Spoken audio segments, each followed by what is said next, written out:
नमस्ते। कभी सोचा है लाखों साल पहले भारतीय उपमहाद्वीप पर जिंदगी कैसी रही होगी? आज हम समय में एक बहुत ही कमाल के सफर पर निकल रहे हैं। ये सफर हमें पत्थर के मामूली औजारों से लेकर दुनिया के कुछ सबसे पहले बड़े बड़े शहरों तक ले जाएगा। तो चलिए शुरू करते हैं। तो सबसे बड़ा सवाल तो यही उठता है कि हम उन लोगों के बारे में जानते कैसे हैं जो इतना इतना पहले रहते थे, जिन्होंने कोई लिखित रिकॉर्ड भी नहीं छोड़ा। इसका जवाब एक तरह की ऐतिहासिक जासूसी में छिपा है, जो हमें अतीत के रहस्यों से पर्दा उठाने का मौका देती है। तो चलिए अपनी जासूसी शुरू करते हैं।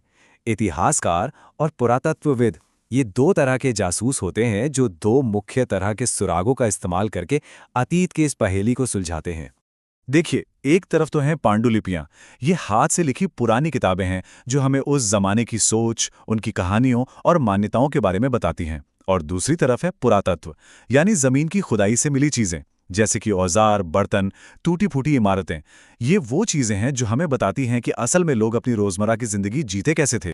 और हाँ, एक बड़ी दिलचस्प बात, मैन्युस्क्रिप्ट शब्द लैटिन के मनु शब्द से आया है, जिसका मतलब होता है हाथ। जरा सोचिए, कोई इंसान हजारों साल पहले ताड़ के पत्तों पर या पेड़ की छाल पर कितने ध्यान से कुछ लिख रहा होगा। ये तो सीधे अतीत से जुड़ा एक पर्सनल कनेक्शन जैसा है। तो अब जब हम ये जान गए हैं कि सुराग कैसे मिलते हैं, तो चलिए इन सुरागों का इस्तेमाल करते हैं और सबसे शुरुआती इंसानों यानी शिकारी संग्राहकों के जीवन की एक तस्वीर बनाने की कोशिश करते हैं। कल्पना कीजिए, आज से 20 लाख साल पहले नर्मदा नदी घाटी जैसे इलाकों में शुरुआती इंसान रह रहे थे। वे बहुत कुशल शिकारी संग्राहक थे, मतलब उनका जीवन पूरी तरह से जमीन और उसके संसाधनों पर निर्भर था। उनकी पूरी जिंदगी बस खाने की तलाश में ही गुजरती थी। पर वो हमेशा एक जगह से दूसरी जगह घूमते क्यों रहते थे? भाई, इसके पीछे सीधे साधे कारण थे। जब एक इलाके में खाने पीने की चीजें मतलब पौधे और जानवर कम हो जाते, तो वो आगे बढ़ जाते। वो जानवरों के झुंड के पीछे पीछे जाते या फिर उन फलों की तलाश में निकलते जो अलग अलग मौसम में पकते थे। कुल मिलाकर उनकी जिंदगी प्रकृति की ताल पर चलती। इतिहासकारों ने इस बहुत लंबे समय को, जिसे पाषाण युग कहते हैं, 3 हिस्सों में बांटा है। सबसे पहला और सबसे लंबा था पुरा पाषाण काल, यानी पुराना पाषाण युग। फिर आया मध्य पाषाण काल, जब औजार थोड़े छोटे और बेहतर हो गए। और आखिर में आया नव पाषाण काल, यानी नया पाषाण युग, जो अपने साथ एक बहुत बड़ा बदलाव लेकर आया। जरा एक पल के लिए इस पर सोचिए, इंसान के पूरे इतिहास का 99% हिस्सा सिर्फ पुरा पाषाण काल में बीता है। हमारे आज के शहर, हमारी टेक्नोलॉजी, हमारी मॉडर्न जिंदगी, ये सब तो इंसान के अस्तित्व की इतनी लंबी कहानी में बस एक छोटा सा पल है। लेकिन फिर लगभग 12,000 साल पहले कुछ बहुत बड़ा हुआ। एक ऐसा बदलाव शुरू हुआ जिसने इंसानी समाज को हमेशा हमेशा के लिए बदल कर रख दिया। ये खेती की शुरुआत थी। ये कोई एक दिन में हुई घटना नहीं थी, बल्कि एक धीमी क्रांति थी जो उपमहाद्वीप के अलग अलग हिस्सों में पनप रही थी। करीब 8,000 साल पहले सुलेमान और किरथर की पहाड़ियों में लोगों ने पहली बार गेहूं और जौ उगाना सीखा। लगभग उसी समय विंध्य के उत्तर में चावल की खेती शुरू हो गई और उधर गारो की पहाड़ियों में भी खेती ने जड़ें जमानी शुरू कर दी थीं। ये सब हुआ पालतू बनाने की एक बहुत ही सरल लेकिन असरदार प्रक्रिया से। शुरुआती किसानों ने सबसे अच्छे पौधों को चुना, मतलब जिनके दाने सबसे बड़े थे, और सबसे शांत जानवरों को चुना। उन्होंने उनकी देखभाल की, उन्हें पाला पोसा, और धीरे धीरे पीढ़ी दर पीढ़ी ये पौधे और जानवर बदलने लगे और इंसानी ज़रूरतों के लिए ज़्यादा फायदेमंद बन गए। और इस बदलाव का सबूत हमें आज भी मिलता है।